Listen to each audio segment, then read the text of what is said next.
감사합니다. 인터넷에서 찬송가와 관련해서 좀 재미있는 글을 보게 되었습니다. 그냥 한번 좀 웃어보자는 것인데요.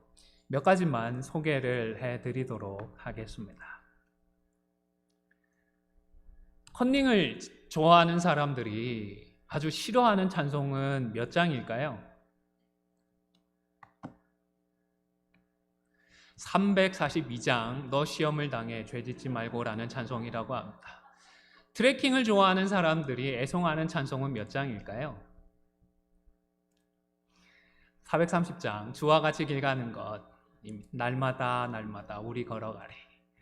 산악 회원들이 애송하는 찬송은 몇 장일까요?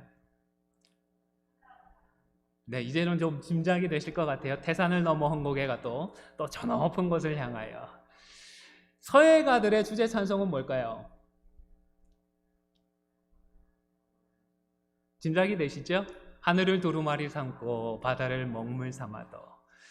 돼지꿈을 자주 꾸고 또 로또 대박을 꿈꾸는 사람들이 좋아하는 찬송이 있다고 하는데요. 조금 미신적이긴 하지만 그냥 유머니까 양해하고 생각해 주십시오. 몇 장을 좋아한다고 할까요? 주여 지난밤 꿈에 배웠으니 그 꿈 이루어 주십시오. 이 찬송이라고 합니다. 감옥에 수감된 죄수들이 애송하는 찬송은 뭘까요? 보내주소서 보내주소서 이 찬송이라고 하고요. 마지막으로 우리 며느님들이 좋아하는 찬송이 또 따로 있다고 하네요. 몇 장일까요? 우리 시어머님들 몇 장인지 상상해 가십니까? 찬송가 325장이라고 합니다. 예수와 함께 계시니 시험이 오나 겁없네.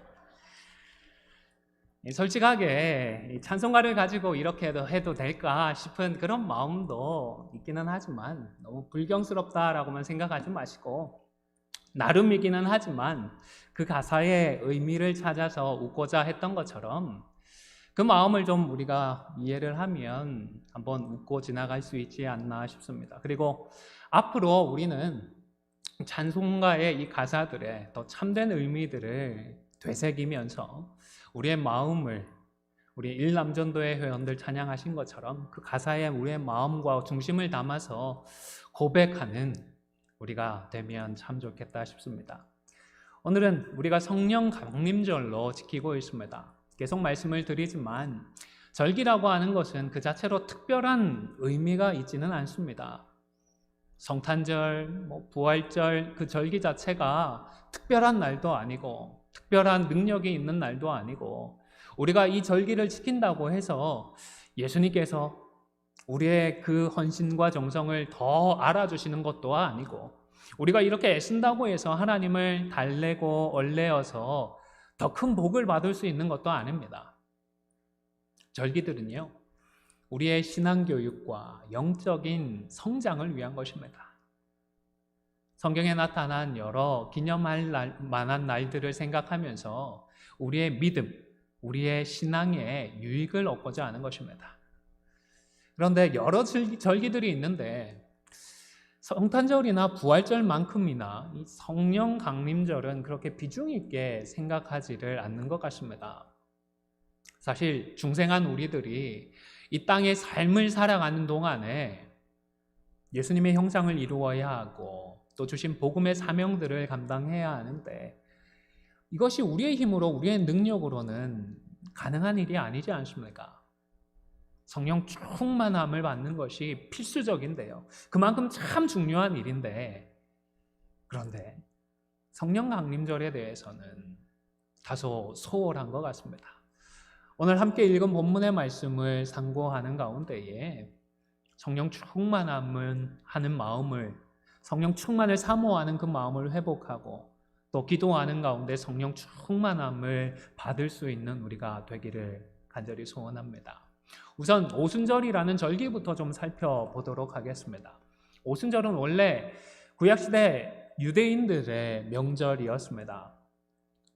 종살이하던 애굽에서 탈출했던 그 사건을 기념하는 6월절 주간의 안식일로부터 해서 50일째 되는 날을 오순절로 지킵니다. 6월절, 초막절과 함께 유대인들의 3대 절기 중에 하나이기도 합니다. 또 6월절에는 처음 익은 보리의 곡식 단을 드린 날로부터 밀추수가 끝나게 되어지는 49일간의 이 추수기간 다음 날이기도 하기 때문에 77하면 뭐죠? 49, 50일이 이렇게 된다라고 해서 77절이라고 부르기도 하고요. 또 처음 수확한 밀을 가지고서 떡을 만들어 하나님께 제사를 드리기 때문에 보리를 추수한 절기에서 맥추절이라고 부르기도 하고, 또 처음 보리 추수를 한 것이다 해서 초실절이라고 부르기도 합니다. 우리나라에서 추석을 중요한 명절로 생각을 해왔는데요. 추석이 하나의 이름만 있는 것이 아니죠. 한가위, 가배, 중추절 이렇게 불리는 것처럼 오순절도 여러 이름으로 불리게 되었습니다. 그런데요, 점점 후대로 내려오면서는 출애굽기 19장 1절에 기초해서 이 6월절의 의미가 시내산에서 하나님께서 율법을 주신 이 사건을 기념하는 명절로 생각하게 되었습니다. 율법을 받은 날이 오순절 날이었다라고 추정을 했던 것입니다. 2000년 전 이 오순절 날에 제자들은 다 같이 한 곳에 모여 있었습니다.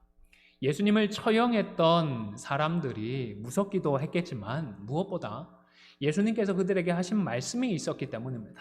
말씀에 순종했던 것입니다. 사도행전 1장 4절의 말씀 화면을 보시면서 함께 읽도록 하겠습니다. 시작.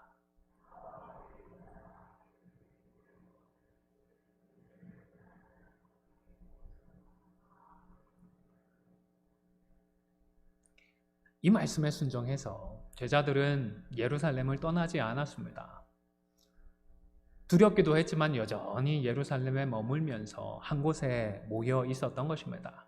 아마도 그 장소는 마가 요한의 다락방이었던 것 같은데, 이곳에서 함께 숙식을 해결하고 있었는지 아니면 그날 아침 일찍 다시 그들이 이곳에 모였는지는 정확히 알 수 없지만, 확실한 것은 이 오순절 날 새벽에, 오전에, 새벽은 아니고 조금 해가 뜨고 난 오전에 갑작스럽게 하늘로부터 급하고 강한 바람 소리가 있었습니다.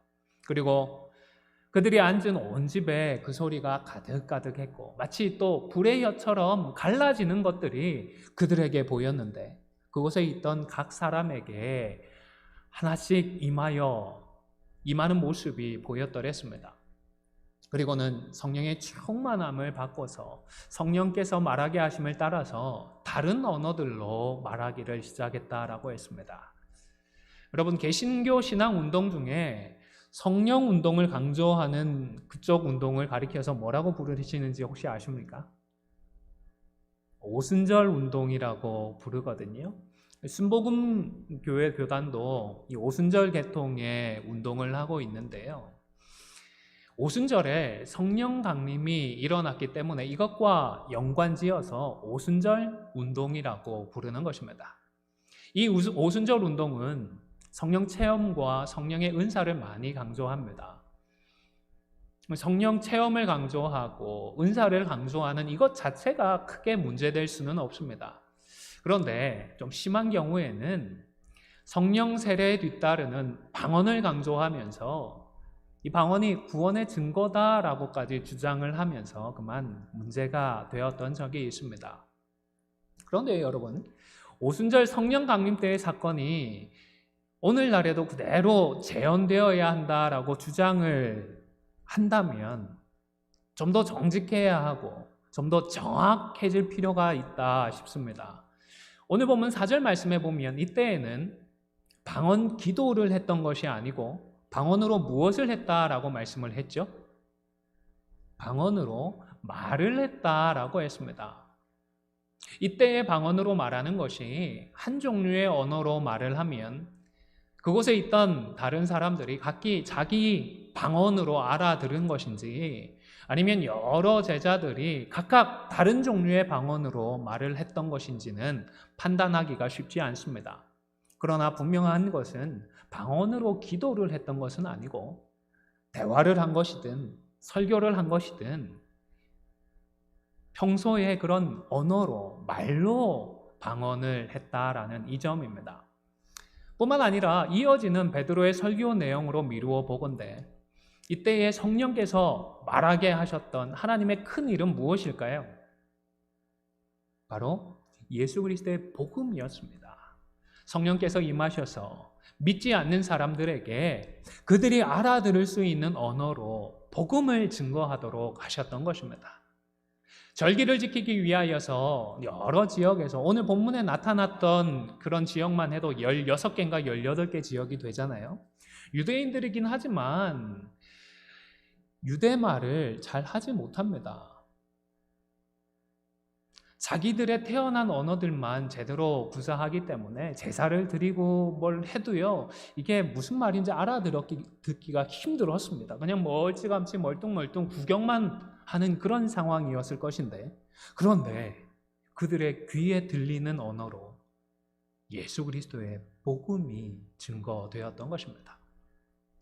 따라서 만약 사도행전 2장을 근거로 해서 구원의 증거 혹은 구원의 증거로서의 방언을 주장하고자 한다면 우선은 방언 기도가 아니라 방언으로 말하는 것을 이야기를 해야 정직할 것이고, 무엇보다 복음 전하는 것, 방언을 통하여서 그리스도의 복음을 증거하는 것을 이야기해야 하는 것입니다.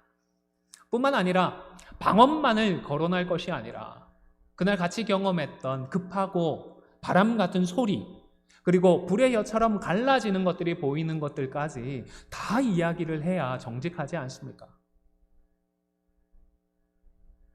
구체적으로 그리고 명확하게 있었던 3가지 현상 중에서 다른 2가지 현상에 대해서는 그냥 함구해버리고 방언만, 그것도 방언으로 말하는 것이 아니라 난데없이 방언의 기도를 구원의 증거로 주장하는 것은 다소 무리가 있고 억지에 가까운 입장이라고 하겠습니다. 하지만 그렇다고 해서 성령의 은사를 우리가 터부시해야 하나요? 성령의 충만함을 도외시해야 하나요? 아닙니다. 오히려 오순절 운동을 하는 분들 그 이상으로 우리는 성령의 충만함을 구해야 합니다. 적극적으로 은사를 구할 수 있기를 바랍니다. 왜냐하면 성령 충만과 성령의 은사들은 우리들과 교회를 위해서 주시는 하나님의 선물이기 때문입니다. 간절히 간구하십시오. 그리고 기도의 응답을 받아서 은사를 선물 받게 되면 아낌없이 사용하시고, 그리하여서 주님의 몸된 우리 안디옥 교회를 더욱더 든든하게 세워 가실 수 있기를 바랍니다. 여러분, 오늘 오순절에 성령께서 하늘로부터 임하신 이 사건은 뭐라고 할까요? 지난번에 고넬료의 그 사건처럼 교훈적인 사건이라기보다는 이것 역시도 계시적인 사건입니다. 아직 성경이 기록되어 있지 않았던 시기에 하나의 특별한 사건을 통하여서 이제는 구원 역사의 새로운 시대가 시작되고 있다는 사실을 하나님께서 보여주셨던 것입니다. 사실 오순절 성령 강림 사건 때에 사람들이 경험했던 바람, 불, 그리고 방언은 구약시대의 유대 전통에 있어서 하나님의 임재의 증거로서 간주되었던 사건들입니다. 하나님이 임재하시면, 하나님께서 임하시면 그냥 임하시지 않고 바람이나 불이나 방언과 같은 현상을 대동하면서 그런 현상들과 함께 하나님께서 임하여 주셨기 때문입니다. 따라서 하나님의 영이신 성령 하나님께서 약속대로 임하셨음을 이 첫 번째 오순절에서는 바람과 불과 방언으로서 보여주셨던 것입니다. 성도들의 구원의 증표로서의 경험이 아닌 것입니다. 그런데 5절에 보니까요, 6월절부터 오순절에 이르는 기간 동안에는 경건한 유대인들이 천하 각국으로부터 와서 예루살렘에 머물러 있었다라고 했습니다. 자료들을 좀 찾아보니까요, 당시 예루살렘에는 한 8만 명에서 10만 명 정도의 유대인들이 모여 살고 있었던 것 같습니다. 그리고 명절이 되면 성전을 방문해야 하는 유대인들로 훨씬 더 많은 사람들로 예루살렘이 붐비게 되었었는데요. 요세푸스 같은 역사학자는 이 유월절과 같은 절기에는 무려 270만 명이나 되는 사람들이 모였다라고 기록을 하기도 했는데요. 사실 역사가라고는 하지만 요세푸스라는 사람의 기록의 숫자들이 조금 과장된 부분들이 많이 있습니다. 그래서 270만 명까지 모였을 것으로는 생각하지 않고 평균적인 학자들은 아마도 평소보다 한 대략 2배 정도의 사람들이 모이지 않았을까라고 추정을 하고 있습니다. 오순절 성령 강림의 증거로서 제자들에게 허락되었던 방언으로 말하는 이 일은 단순히 제자들을 통해서만 확인이 되었던 것은 아니고 예루살렘에 모여 있었던 많은 다른 사람들이 직접 듣고 확인을 했던 내용이라는 것입니다. 틀림없이 갈릴리 출신의 사람들인데 난데없이 이날 자신들이 태어났던 방언으로 복음을 전하는 것을 듣게 되었던 것입니다. 영문을 알 길이 없는 사람들은 제자들이 방언 말하는 것을 듣고서는 어떻게 조롱을 했죠? 무엇에 취했다고요? 세술에 취했다라고 조롱을 할 정도였습니다. 한 번도 경험한 적이 없는 그런 사건을 목격하다 보니까 아마도 그렇게 이해하는 것이 최선이 아니었을까 싶습니다.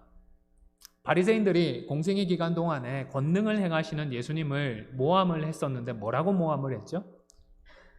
예수님이 누구의 능력으로 그런 기적을 행한다고요?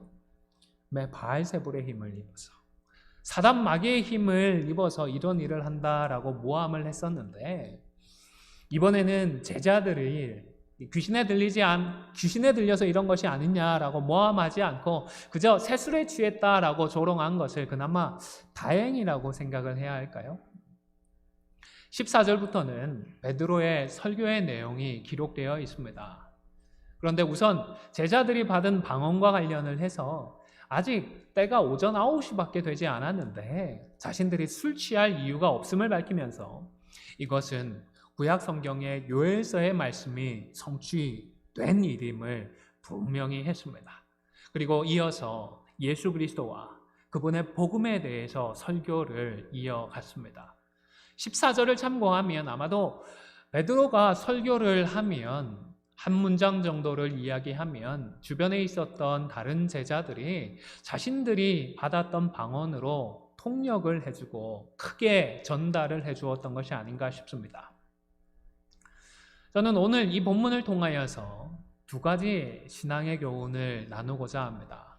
첫 번째로는요, 예수님의 말씀에 순종하는 이런 분들에게 성령의 임재가 경험이 되었고, 말씀에 순종하는 사람들이 복음의 증인된 사명을 감당할 수 있었다라는 사실입니다.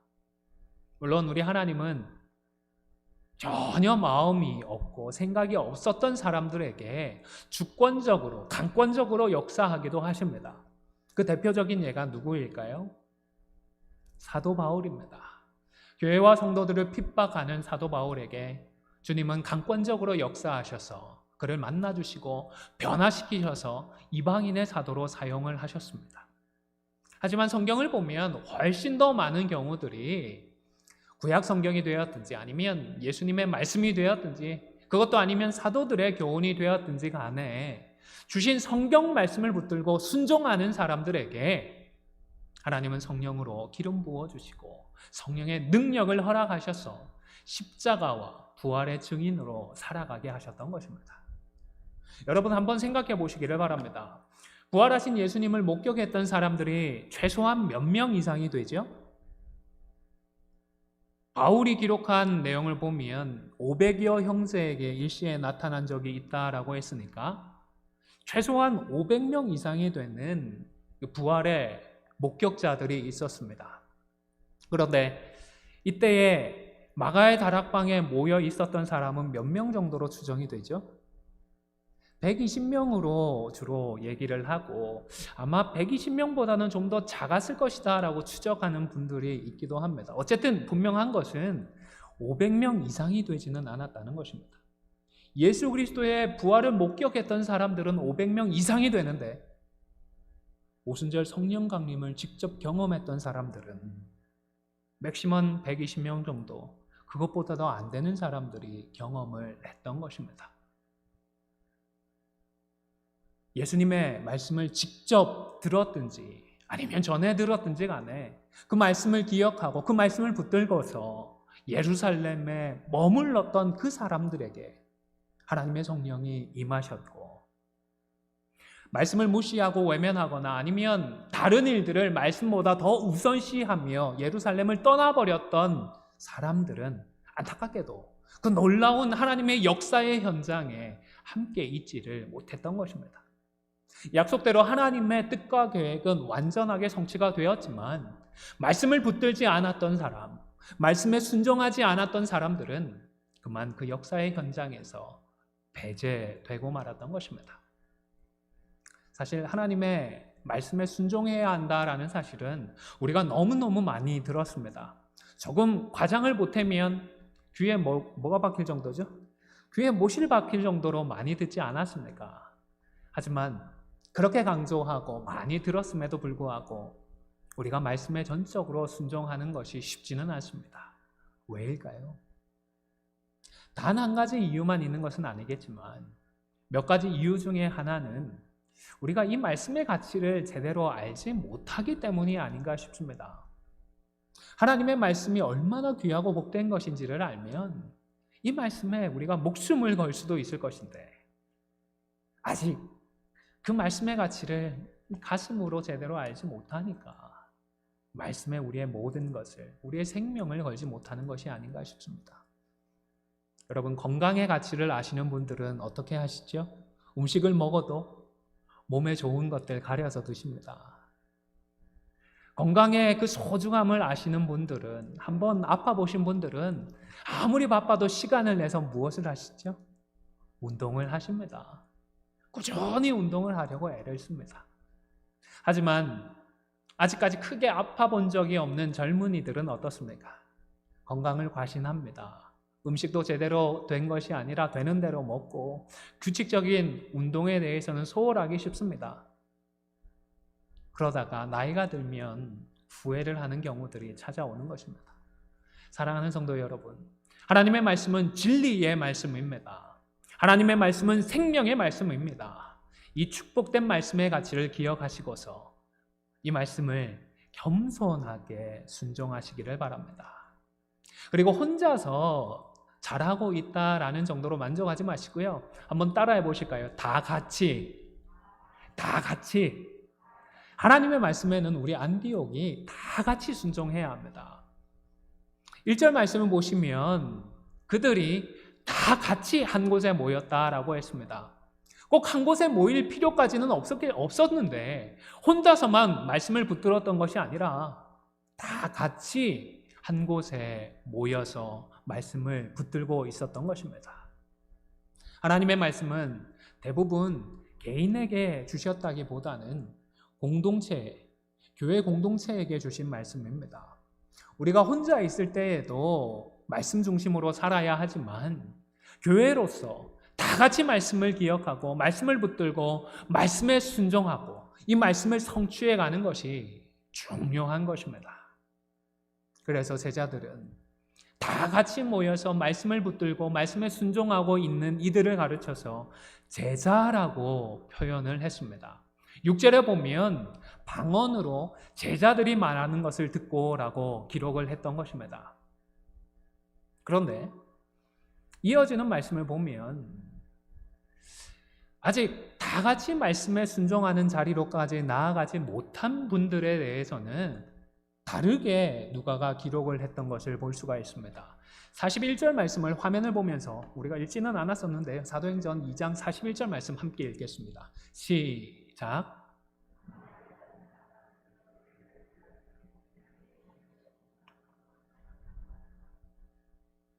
다행스럽게도 지금 우리가 쓰고 있는 개역 개정 번역 성경에서는 원문의 의도를 제대로 살려서 제자가 아니라 신도라고 조금 다르게 번역을 해두었습니다. 이전 개역 한글에서는 이 단어도 제자라고 번역을 해두었었거든요. 그래서 조금 혼란이 되지 않았을까 싶습니다. 이 신도라는 단어, 헬라어로는 푸시케라고 하는데요. 사람의 호흡이나 영혼, 영이라는 뜻으로 사용이 되는데 이 41절에서는 단순히 생명과 영혼을 지닌 사람 정도의 의미로 사용이 되었다고 합니다. 이재철 목사님의 설교 책에 보니까요, 이것과 관련해서 흥미로운 글을 하나 볼 수가 있었습니다.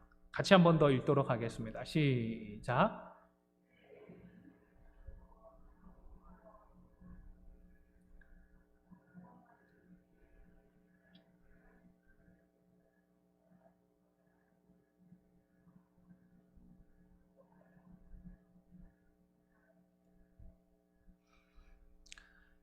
누가가 제자와 신도를 다르게 기록한 것을 날카롭게 좀 보시고 충분히 가능한 교훈을 주셨던 것 같습니다. 하지만 꼭 그렇다라는, 정말로 두고 봐야 한다라는 의도로 기록을 했을지는 확신이 없습니다. 그럼에도 불구하고 다른 단어가 사용되었다라는 점에서 제자와 신도를 구분을 했다는 점만큼은 분명한 것 같습니다. 제가 생각할 때에는 두고 봐야 한다라기보다는 이 말씀을 통하여서 우리에게 주시는 교훈이 있지 않나 생각을 합니다. 신도 정도가 아니라 제자로서 살아가기를 바라는 누가의 마음이, 그리고 누가를 향한 하나님의 마음이 이 단어들에 기록이 되어 있는 것입니다. 사랑하는 성도 여러분, 다 같이 순종하고 다 같이 성취하고 다 같이 은혜로 충만할 수 있기를 바랍니다. 우리의 힘으로, 우리의 능력으로는 쉽지 않지만 성령의 충만함을 위하여서 기도하시고 성령의 충만함을 받아서 한 마음을 품고 다 같이 예수님의 제자로 자리매김할 수 있기를 주님의 이름으로 축원을 드립니다. 두 번째로는요, 오순절 날이 이미 이르렀다라는 이 사실을 꼭 기억하시기를 바랍니다. 원어 성경을 보면 임이라고 하는 이 번역에 따르는 부사가 따로 있는 것이 아닙니다. 동사를, 시제를 고려해서 번역을 하면서 임이라는 단어를 추가한 것 같은데요. 이때 사용되어진 헬라어 단어의 원래 뜻은 완전히 채우다, 전부 완성하다, 이런 뜻을 가지고 있습니다. 그렇기 때문에 이미 이르렀다라는 개역 번역보다는 오히려 공동번역이 조금 더 낫지 않나 싶습니다. 공동번역에서는 마침내 오순절이 되어라고 번역을 하고 있습니다.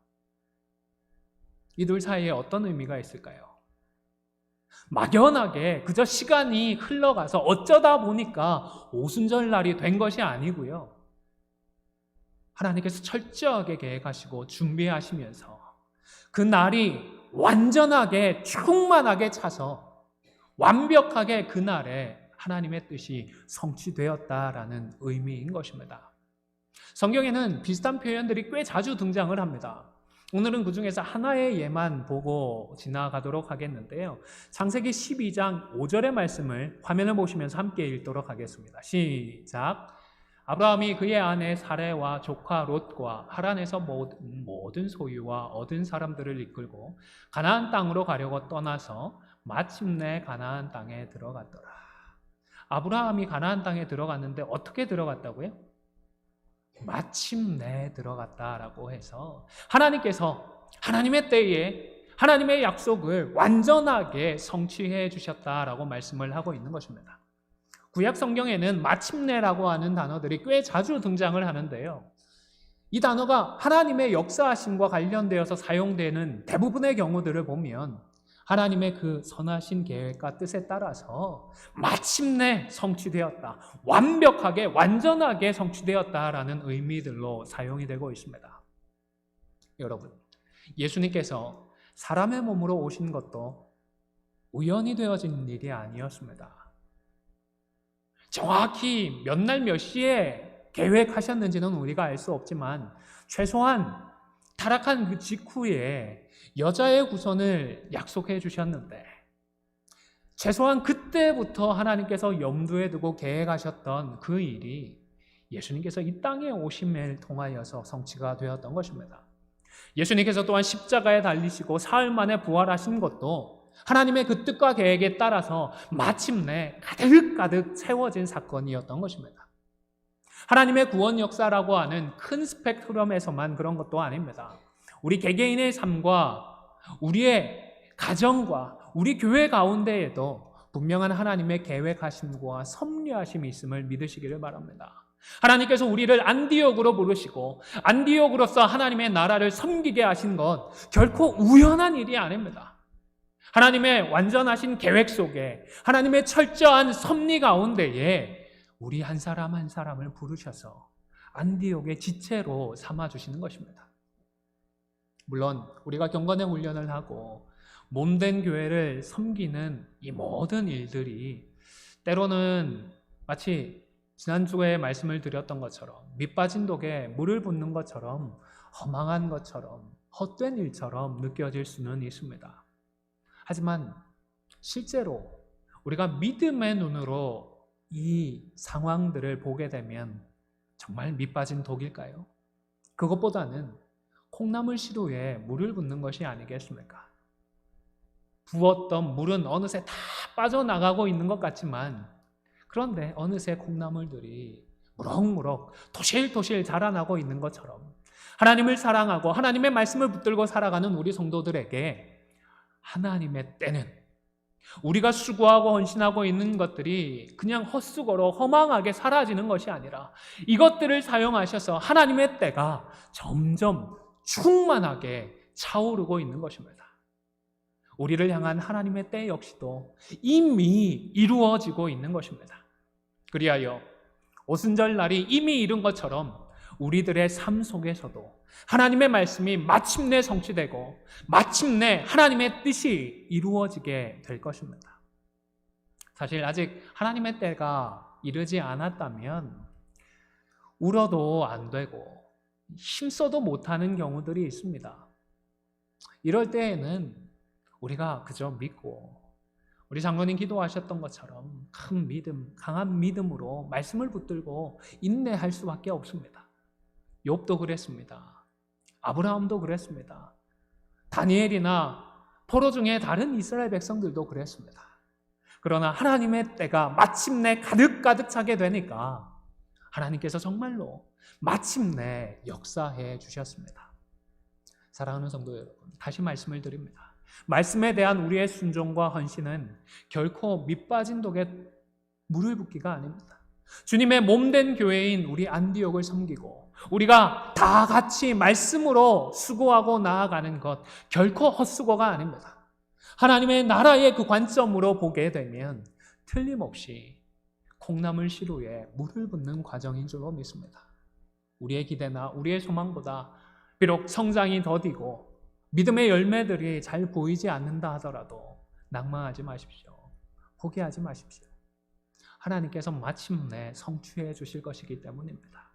다시 말해서 이미 이르게 될 그날을 우리가 다 함께 소망하고 다 함께 믿음으로써 계속해서 한 걸음 한 걸음 나아가는 우리 모두가 다 되시기를 주님의 이름으로 간절히 축원을 드립니다. 우리 찬양